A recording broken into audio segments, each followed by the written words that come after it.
The emergency lights bathed the Galactic Council chamber in harsh red as Ambassador Chen stood before the assembled representatives of 47 species. Her hands trembled slightly, though she tried to hide it.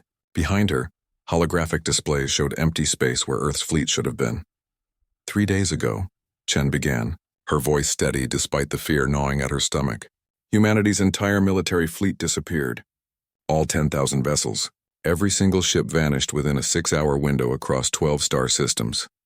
The chamber erupted in shocked chatter. Counselor Vexthar, a towering insectoid from the Crystalline Coalition, clicked his mandibles together.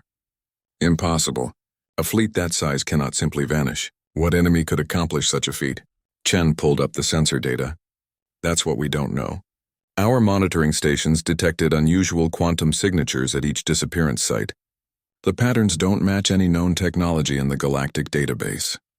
A reptilian delegate from the Zinthari Dominion leaned forward, his golden eyes gleaming with poorly concealed interest. Perhaps humanity finally encountered something beyond their capabilities. The young races often reach too far, too fast. Chen felt anger flash through her but pushed it down. The Zinthari had never liked humanity's rapid rise through galactic society. In just 50 years since first contact, humans had established colonies on 17 worlds and built a respectable fleet. Some older species found that threatening. We're requesting council assistance in locating our fleet, Chen continued. And we ask for temporary protection for our colonies until... Protection? The Zinthari delegate interrupted with a harsh laugh. Your entire military is gone, Ambassador. What makes you think the Council should expend resources defending worlds you cannot protect yourselves? Counselor Vexthar raised a clawed hand for silence. We will discuss this matter and vote on appropriate measures. Ambassador Chen, please wait outside while we deliberate. Chen bowed and left the chamber, her heart sinking. She had heard the tone in their voices. Some saw this as a tragedy, others saw it as an opportunity. In the waiting area, her assistant Marcus approached with a datapad. Ma'am, we're receiving reports from the colonies. People are scared. Some are talking about evacuation. Tell them to stay calm. We still have orbital defense platforms and civilian ships. Chen sat down heavily. How long can we hold out if someone attacks? Marcus hesitated. Against a minor raid? Maybe a few weeks. Against a full military assault from a major power? He shook his head. Days at best. Chen closed her eyes. 50 years of progress, of proving humanity belonged among the stars, could vanish overnight. Earth had sent its children out into the galaxy with hope and determination. Now those children were vulnerable and alone. Her personal communicator buzzed. An encrypted message, origin unknown. Chen frowned and opened it. 4 words appeared on the screen. The fleet endures, trust. Marcus traced this message. Her assistant worked quickly, fingers flying over his pad. It's bouncing through a dozen relay stations. Origin point is, I can't lock it down. Whoever sent this knows what they're doing. Before Chen could respond, the council chamber doors opened. Counselor Vexthar emerged alone. Ambassador, the council has reached a decision.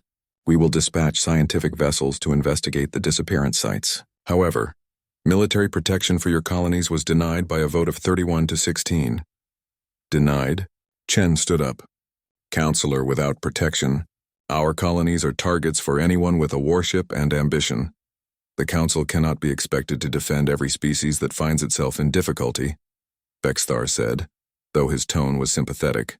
I voted in your favor, as did many others, but the majority feels that committing military resources to protect human space would set a dangerous precedent. I'm sorry. As the counselor walked away, Marcus pulled up a new alert on his pad. Ma'am, we have a problem. The Zinthari Dominion is mobilizing its fleet. Long-range sensors show them assembling warships at their border with human space. Chen felt ice in her veins. How many ships? Current count is 15,000 and rising. They're not even trying to hide it. In the following hours, the situation deteriorated rapidly. Galactic news networks broadcast the story across the civilized galaxy. Human fleet vanishes, and unexplained phenomenon ran on every channel. Experts debated theories ranging from spatial anomalies to attacks by unknown hostile forces. Some suggested humanity had simply bitten off more than they could chew in deep space exploration. On the human colony of New Vancouver, Governor Park watched the broadcasts with growing dread. Her world had 12 million people. 3 orbital defense platforms and a handful of civilian ships. Against a military assault, they would last maybe an hour. Governor, we're receiving evacuation requests from over 2 million people, her aide reported. They want to return to Earth. We don't have the transport capacity for that many people, Park said quietly. Even if we used every civilian vessel in the system, it would take months. What do we tell them? Park stared out at the planet below, at the cities her people had built with their own hands. Tell them the truth. Tell them we're not abandoning our homes. Tell them humanity didn't come to the stars just to run at the first sign of trouble. But privately, she wondered if they would have any choice. 3 sectors away, aboard the Zinthari flagship Conqueror's Pride, High Commander Zarthek studied the tactical displays with satisfaction. The humans are scattered and defenseless. Their colonies are ripe fruit waiting to be picked. Commander, what of the Galactic Council? His second officer asked. They may object to military action. Let them object, Zarthex hissed. By the time they organize any response, human space will belong to the Dominion. We will present them with accomplished facts. Besides, many on the Council secretly agree with us. Humanity rose too quickly, claimed too much territory. We are simply restoring natural order. The Zinthari fleet continued to grow. 20,000 ships. 25,000. The largest military mobilization in decades, all pointed at humanity's undefended worlds. But something else was happening at the edge of explored space. Deep-range sensor stations began detecting an anomaly. Something massive was moving toward the galactic core at incredible speed. The object was too large to be a normal ship, too fast to be a natural phenomenon. At the Kelvan Science Institute, Dr. Theloras stared at the readings in disbelief. This cannot be right. The mass readings suggest an object the size of a small moon, but it is moving faster than any known vessel. Could it be related to the human fleet disappearance? Her assistant suggested. Perhaps. Theloras began running calculations. If these readings are accurate, the object will reach the neutral zone between human and Zinthari space in approximately 67 hours. She sent her findings to the Galactic Council, but they were too focused on the developing crisis to pay much attention to some anomaly in deep space. Ambassador Chen received one more encrypted message that night. This one contained coordinates and a timestamp. Nothing else. She stared at the numbers, trying to understand their meaning. The coordinates pointed to empty space in the neutral zone. The timestamp was 67 hours away. The fleet endures, she whispered to herself, remembering the earlier message. But where are you? And what are you doing? Outside her window, stars glittered cold and distant. Somewhere out there, humanity's fate was being decided.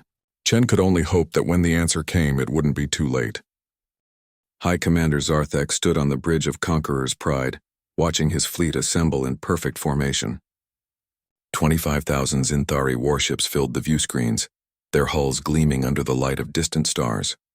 It was the most powerful military force the Dominion had gathered in 3 centuries. All battle groups report ready, Commander, his tactical officer announced. We await your orders. Zarthex allowed himself a satisfied smile. Begin the advance. Target the human colony of New Vancouver first. It is their largest settlement outside Earth itself. When it falls, the others will surrender without a fight. The massive fleet lurched into motion, jumping to faster-than-light travel. In 3 hours, they would reach human space. In 6, they would begin the invasion. On New Vancouver, Governor Park received the warning from long-range sensors. Her hands clenched into fists as she read the report. 25,000 ships. It was impossible to defend against. It was not even a battle. It would be an execution. Send a message to all citizens, she said quietly. Tell them to move to the underground shelters. And send a final transmission to Earth. Tell them New Vancouver stood brave until the end. Her aide's face was pale. Governor, we could still evacuate some people. The children, at least. Park shook her head. There's no time. The Zinthari will be here before we could load a single ship.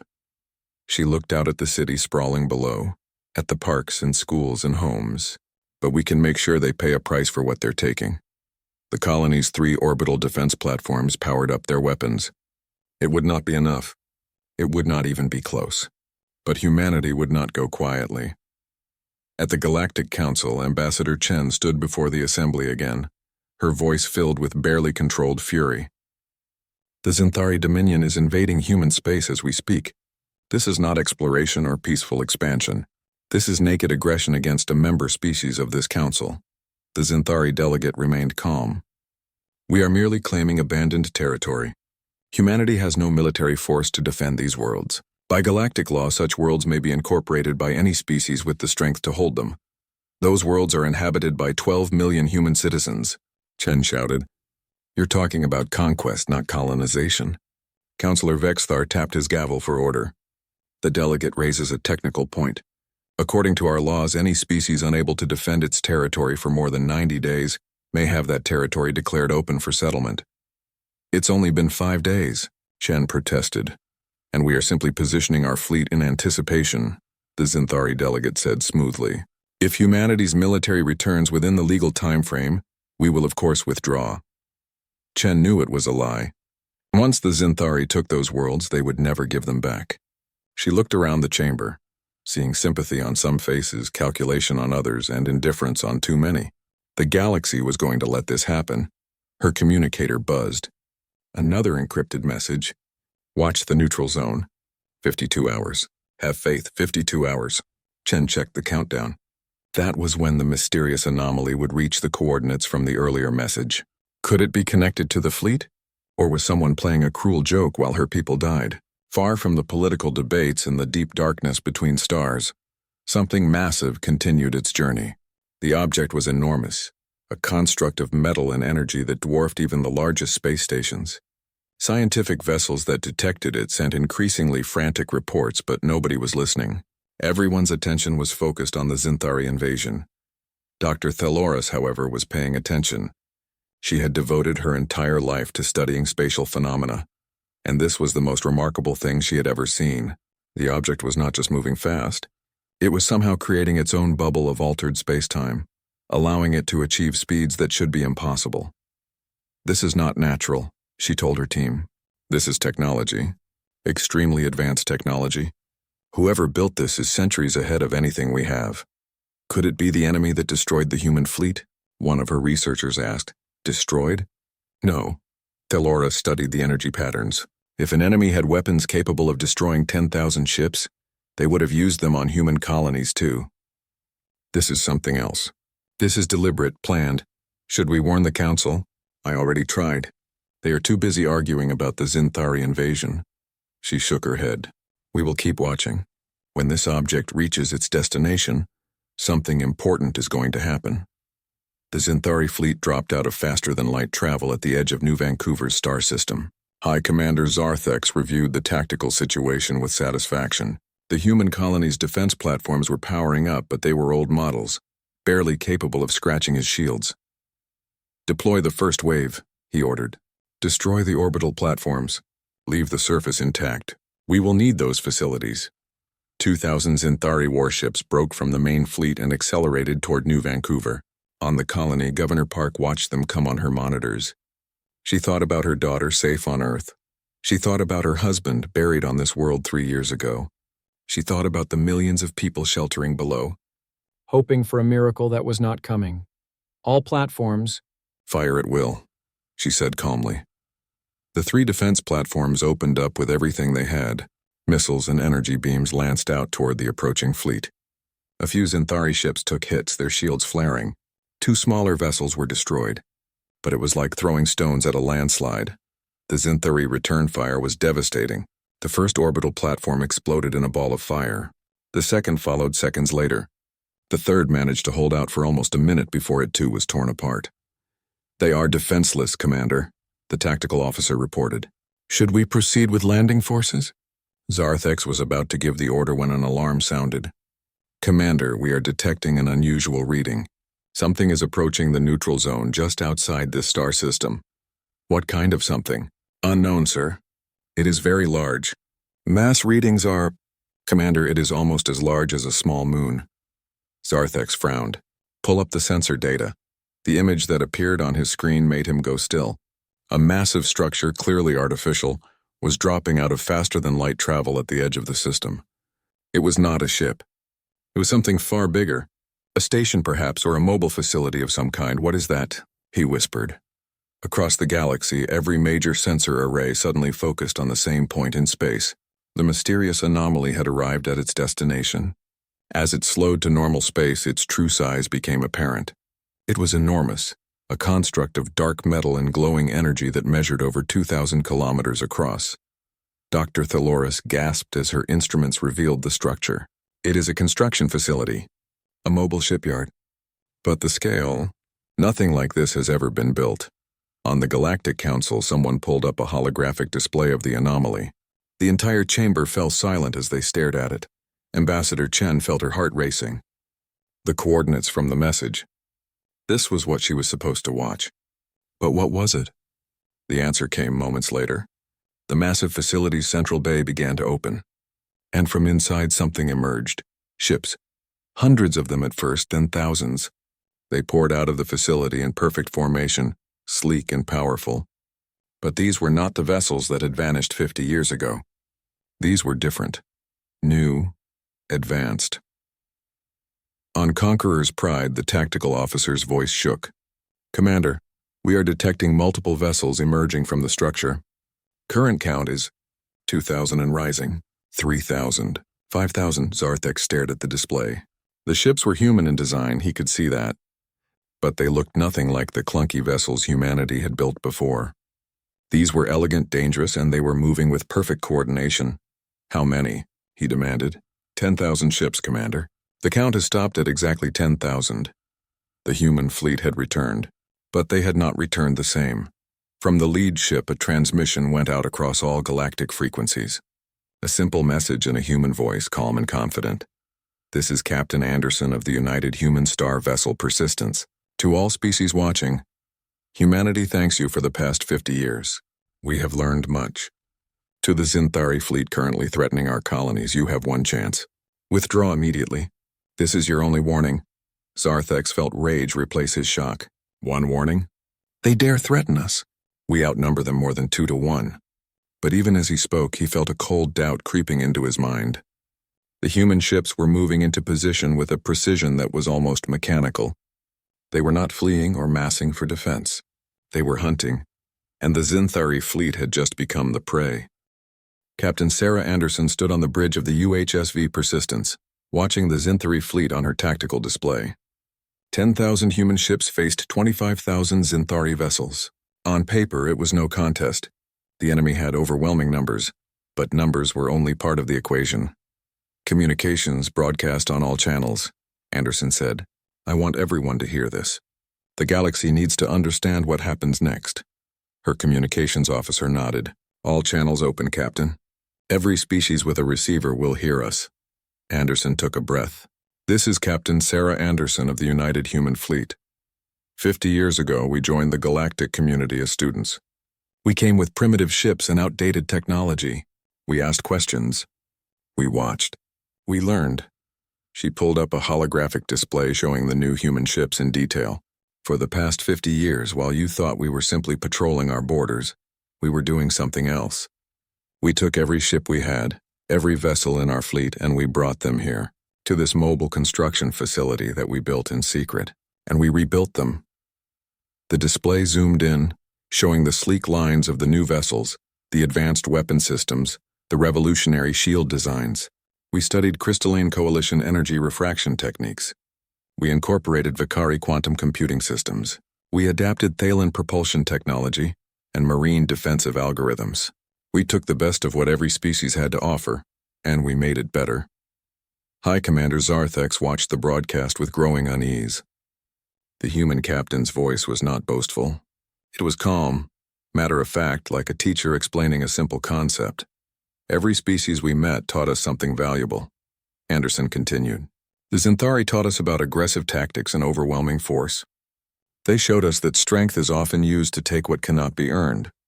They demonstrated that some species see others as nothing more than obstacles or resources. She paused, her expression hardening. Thank you for that lesson, Zinthari. We learned it well. On New Vancouver, Governor Park watched the broadcast with tears streaming down her face. The fleet had returned. Her people were not alone. We spent 50 years preparing for this moment, Anderson said. Not because we wanted war, but because we learned another lesson from our own history. Peace is only possible when you are strong enough to defend it. So we made ourselves strong. She gestured to the fleet behind her. These ships represent the combined knowledge of dozens of species, filtered through human innovation and engineering. We took your technologies and we improved them. We found the weaknesses in your designs and we fixed them. We created something new. In the Galactic Council chamber, the assembled representatives watched in stunned silence. Ambassador Chen felt a fierce pride burning in her chest. Her people had not been hiding in fear. They had been preparing. To the Zinthari Dominion, Anderson's voice took on an edge of steel. You came to our colonies expecting easy prey. You brought 25,000 ships thinking numbers would be enough. You were wrong on both counts. High Commander Zarthex had heard enough. This is just human arrogance. Open fire. All ships target the nearest human vessel. The Zinthari fleet opened up with devastating firepower. Thousands of energy beams and missiles lanced toward the human ships. On any other day against any other fleet, it would have been a killing blow. But the human vessels simply were not there anymore. What? Zarthex stared at his displays in confusion. Where did they go? Commander, they moved, but not in any pattern we can track. It is like they knew where we were going to fire before we fired. The tactical officer was right. The human ships had not scattered randomly. They had moved with perfect precision, each vessel positioning itself exactly where the Zinthari fire would not reach. And now they were counterattacking. Human weapons lit up the darkness. But these were not the crude energy weapons of 50 years ago. These were precision instruments, each shot calculated and controlled. The first volley struck 300 Zinthari vessels and every single ship went dark. Not destroyed, disabled, damage report, Zarthex demanded. No damage, Commander. Those ships are still intact, but their power systems have been shut down. Life support is functioning, but weapons, engines, and shields are offline. How is that possible? He got his answer when the human fleet broadcast their attack on the tactical network. They were showing everyone how they did it. The human weapons were designed to deliver electromagnetic pulses tuned to specific shield frequencies. When the shields absorbed the pulse, it traveled through the ship's power grid and shut down key systems without harming the crew. It was elegant, surgical, terrifying. They are not trying to kill us, the tactical officer whispered. They are making a point. Dr. Theloras watched from her research station, her instruments recording everything. Impossible. The level of coordination required for that kind of precision. They would need to be sharing information faster than light. Her assistant pointed to the neural signatures they were detecting. Doctor, look at this. The human ships are networked together through some kind of quantum link. They are not just communicating. They are thinking together. A collective intelligence? Theloras was awed, but that should not work. Different captains would have different strategies, different reaction times. Unless they have AI assistants coordinating everything, her assistant suggested. An artificial intelligence network handling tactical calculations while humans make strategic decisions. It would give them perfect synchronization. The battle continued, though calling it a battle was generous. It was more like a demonstration. The Zinthari fleet, despite its numerical superiority, could not land a single hit on the human vessels. The humans moved like a school of fish acting as one organism. Every shot they fired disabled another enemy ship. Every maneuver put them exactly where they needed to be. High Commander Zarthex was forced to watch as his fleet was systematically dismantled. 500 ships disabled, 1,000, 2,000, and not a single Zinthari casualty. The humans were not killing anyone. They were teaching a lesson. Commander, we need to withdraw, his second officer urged. We cannot win this engagement. No. Zarthex slammed his fist on the console. I will not be humiliated by these primitives. All ships, ramming speed. If we cannot shoot them, we will crash into them. It was a desperate, foolish order. But before any Zinthari ship could execute it, something changed. The human fleet suddenly shifted formation. Instead of staying spread out, they condensed into tight clusters. And then they activated something new. Shields appeared around the human ships, but these were not normal defensive barriers. These shields did not just absorb energy. They redirected it. Every shot the Zinthari fired was caught by the shield matrix and sent somewhere else. The energy did not disappear. It was stored, accumulated, concentrated. What are they doing? Zarthex whispered. Captain Anderson provided the answer in her next broadcast. This is the collective shield net, adapted from crystalline coalition technology and improved with human engineering. Every shot you fire makes us stronger. And when we release that energy, The human fleet unleashed the stored power in a single coordinated pulse. It was not aimed at the Zinthari ships. It was aimed at space itself. The electromagnetic wave swept across the entire battlefield, hitting every Zinthari vessel at once. 25,000 ships went dark simultaneously. Life support remained active, but everything else shut down. The entire invasion fleet had been neutralized in one move. Silence filled the void. The Zinthari Dominion's mighty armada floated helplessly in space, completely at humanity's mercy. This is Captain Anderson to all Zinthari vessels. The human commander's voice was calm, almost gentle. We are transmitting rescue coordinates to every ship.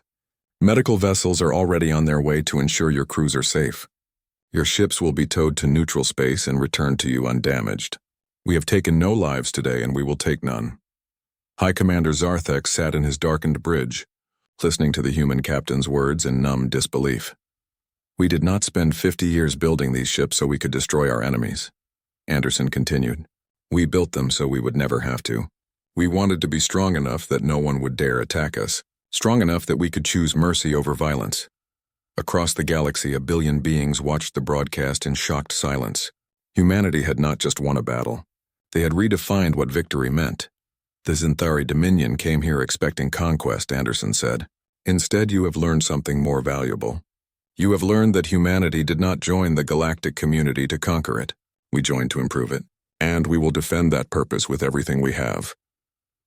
The massive construction facility began moving again, heading deeper into space.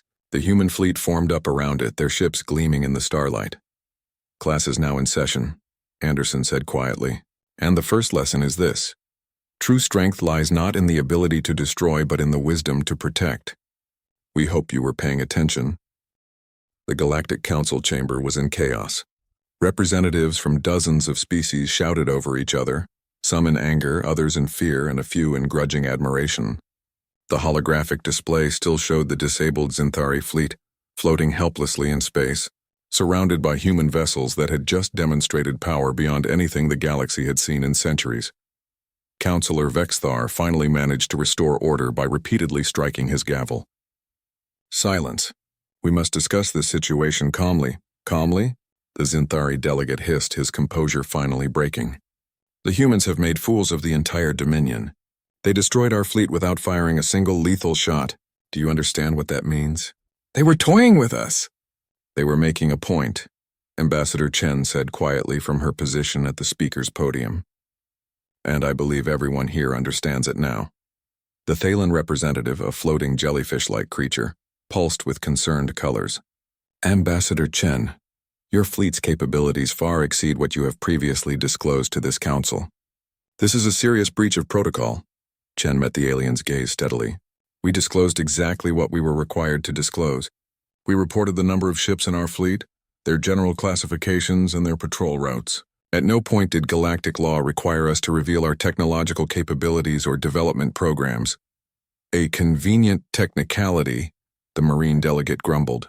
No, Chen replied, a deliberate choice. Humanity has learned that in this galaxy, showing weakness invites aggression. We chose instead to appear weak while becoming strong. And now everyone knows the truth.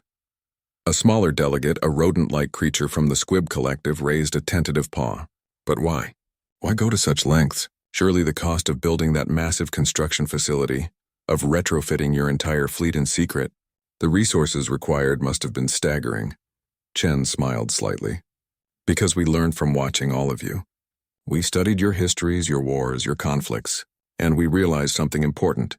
In this galaxy, respect is not given to the peaceful. It is given to the powerful. So we made ourselves powerful enough that we could afford to be peaceful. The chamber fell silent as the representatives absorbed her words. Your ships showed remarkable restraint, Counselor Vexthar admitted. You could have destroyed the Zinthari fleet. Instead, you disabled it and offered medical assistance. Why? Because we are not conquerors, Chen said. We never were. We came to the stars seeking partnership, not dominion. But we will not be victims either.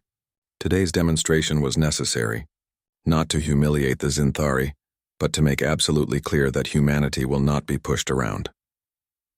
High Commander Zarthex sat in the council chamber's viewing gallery, having been summoned to witness the proceedings. His career was over. his reputation destroyed. But worse than his personal shame was the realization of how badly he had miscalculated. The humans had not just defeated him.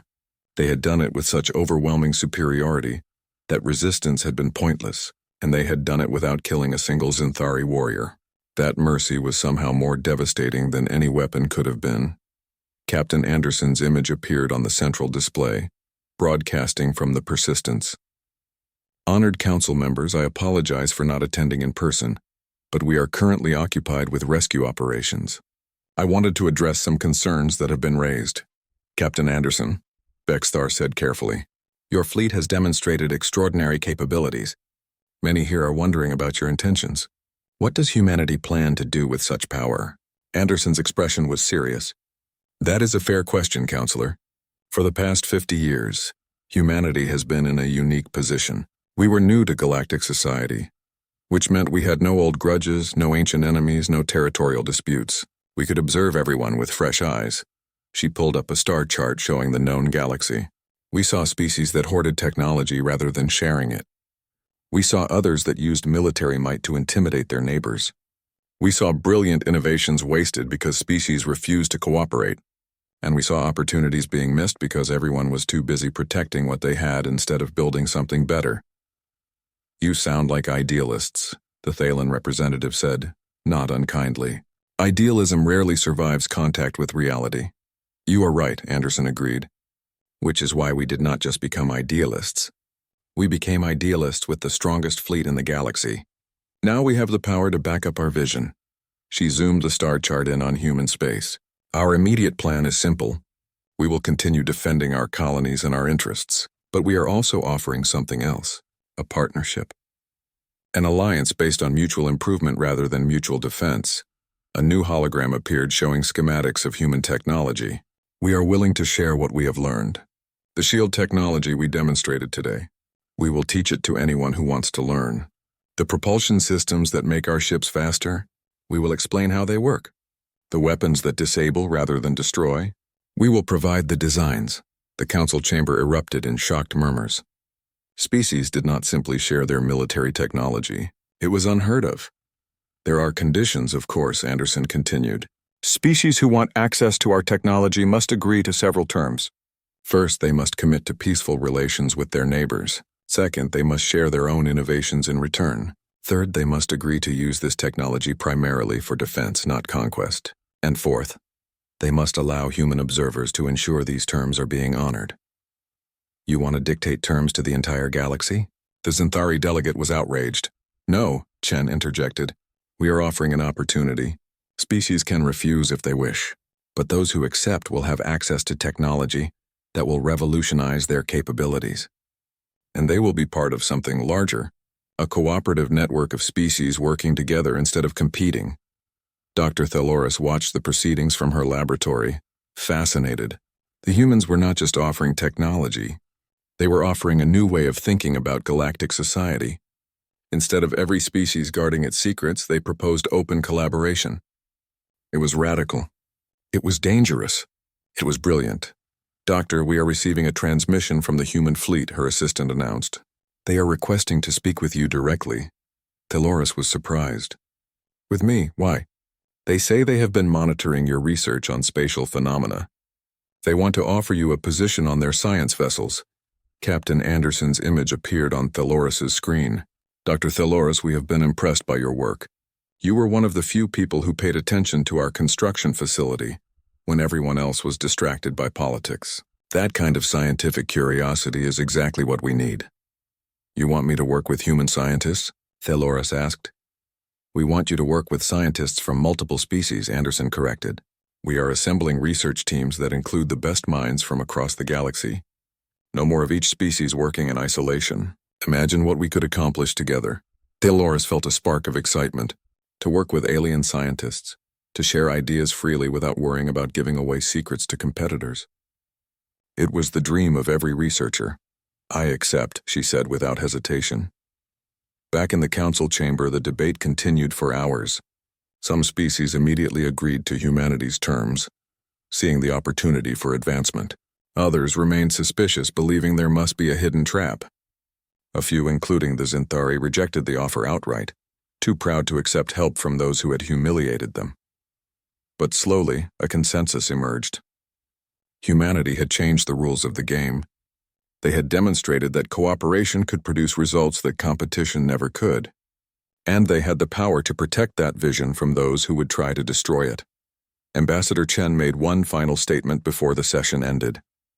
50 years ago, humanity asked to join the galactic community as students. You accepted us, and we learned everything we could.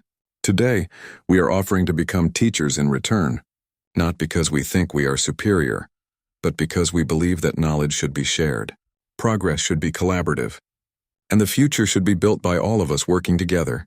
She paused, looking around the chamber at the assembled representatives. You taught us about the stars. Let us teach you about cooperation. You showed us your technologies.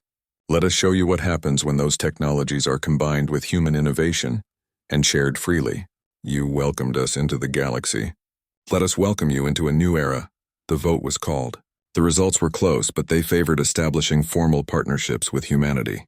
Not all species agreed, but enough did to matter. As the council session ended, High Commander Zarthex approached Ambassador Chen in the corridor outside. She tensed, unsure what to expect.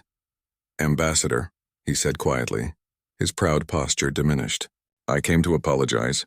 I underestimated your species. I saw your apparent weakness as an opportunity for conquest.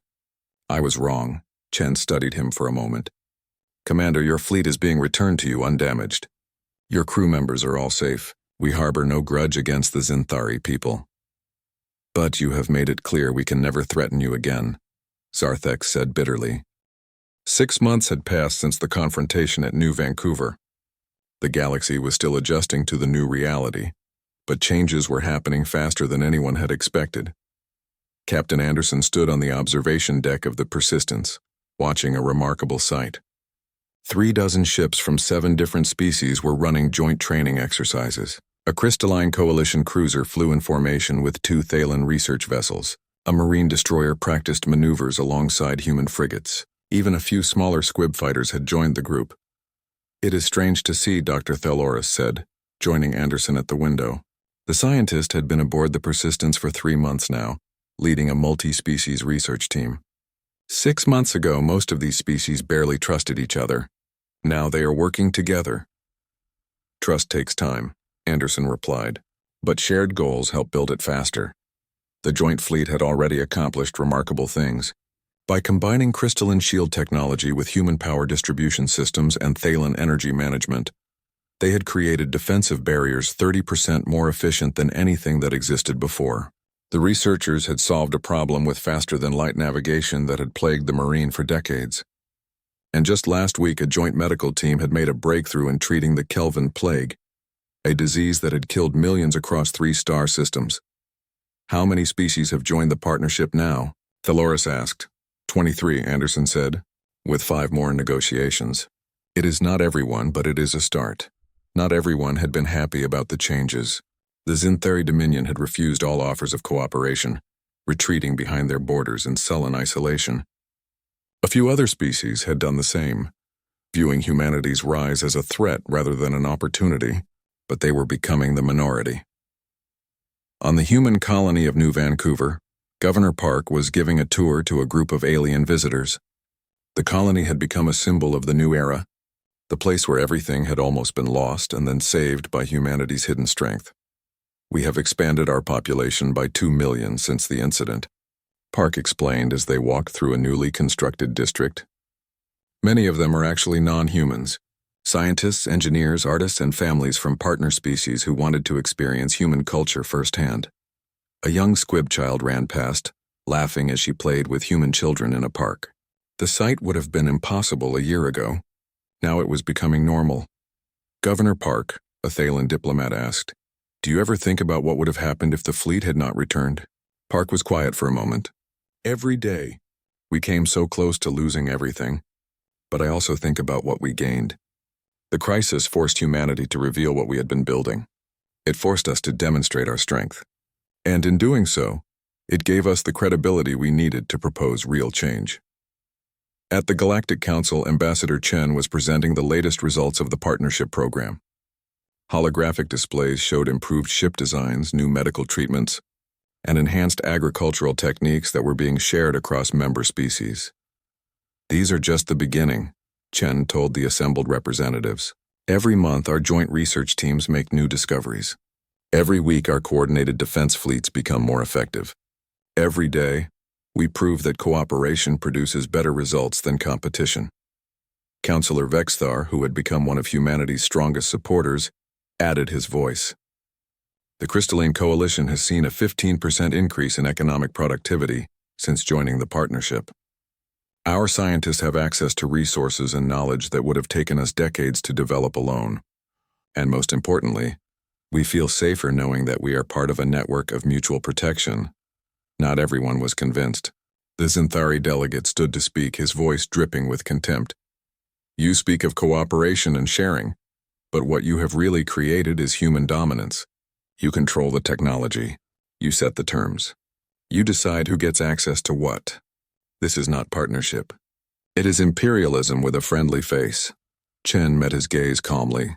The difference is that any species can leave whenever they want. We are not forcing anyone to participate. And the technology we share is given freely, with no strings attached except the agreement to use it peacefully. If that is imperialism, then we need a new word for what your dominion attempted at New Vancouver. The Zinthari delegate's scales flushed with anger, but he could not respond. The memory of that defeat was still too fresh, too humiliating. On Earth, in the headquarters of the United Human Space Command, Admiral Rivera reviewed reports from across human space. The fleet was performing beyond all expectations. Crime had dropped significantly in human-controlled systems because potential pirates and raiders knew they would face swift, overwhelming response. Trade had increased because merchants felt safe traveling through human territory, and recruitment for the space services was at an all-time high as young people sought to be part of humanity's grand adventure. But Rivera also read the intelligence reports about species that had not joined the partnership. The Zinthari were rebuilding their military, determined to restore their reputation. A species called the Krell, from the far edge of explored space, were making aggressive moves toward neutral territories, and there were rumors of something else, something moving in the darkness beyond known space. We cannot rest on our achievements, Rivera told her staff. We showed the galaxy our strength once. That bought us time and respect, but we need to remain vigilant. There will always be those who see cooperation as weakness. Should we increase military production? One of her officers asked. No, Rivera decided. We increase everything. More research ships, more medical vessels, more construction facilities. We show the galaxy that our strength is not just military, it is comprehensive. We can fight when we must, but we prefer to build, to heal, to explore. In the Joint Research Station orbiting a distant moon, Dr. Theloris and her team were working on their most ambitious project yet. They were attempting to create a network of quantum communication relays that would allow instant communication across the entire galaxy. If successful, it would revolutionize trade, diplomacy, and emergency response. The mathematics work in theory, Theloris explained to her team, which included humans, crystallines, Thalans, and even a Zinthari scientist who had defected to join the partnership. But we need to test it at scale. The Zinthari scientist, a young female named Kezra, studied the equations carefully. Back home, we tried something similar 10 years ago. It failed because we could not stabilize the quantum entanglement across long distances. How did you attempt to stabilize it? A human physicist asked. Kezra explained their approach, and the human immediately saw the flaw. You were using a linear stabilization field. What if we used a recursive algorithm instead? Feed the stabilization back into itself to create a self-correcting loop. Theloris ran the calculations. That could work. Kezra, your failed experiment may have just given us the key to success. The Zinthari scientist smiled, a rare expression for her species. This is why I left the Dominion. Back home, that failed experiment was classified and hidden. Here we can learn from our mistakes and build on them together. It was a small moment, but it captured the essence of what humanity had created. Not dominance, not control, but an environment where knowledge could flow freely, and failure was just another step toward success. Back on the Persistence, Captain Anderson received a transmission from Admiral Rivera. Captain, we are detecting unusual activity in the Voidfall sector. Long-range probes are reporting energy signatures that do not match any known species. The Krell? Anderson asked. Unknown. But whatever it is big and it is moving toward civilized space. I want you to take a task force and investigate. Include ships from partner species. This is a perfect opportunity to demonstrate our cooperative defense network in action. Anderson assembled her task force quickly. 5 human vessels, 3 crystalline coalition ships, 2 Thalen explorers, and even 1 marine destroyer. They jumped to the Voidfall sector and began scanning. What they found made Anderson go cold. An armada of ships unlike anything in the galactic database. Thousands of vessels. Their design suggesting a species that was neither humanoid nor any of the known alien types. And they were heading directly toward the nearest inhabited systems. Contact the Council, Anderson ordered. Tell them we have a situation, and activate the Partnership Defense Protocol. We need everyone. Within hours, the largest coordinated fleet in galactic history was assembling. Humans, crystallines, Thalens, marines, squib, and a dozen other species brought their ships together, ready to face this new threat as one. High Commander Zarthex watched the assembly from his ship on the Zinthari border. His pride had kept him from joining the partnership, but seeing this display of unity made something stir in his chest. A feeling he had not experienced in a long time. Doubt. Commander, his tactical officer said quietly, if this new threat is as dangerous as reports suggest, we may need help. The partnership fleet is requesting permission to pass through our territory to reach the optimal intercept point. Zarthex stared at the star charts.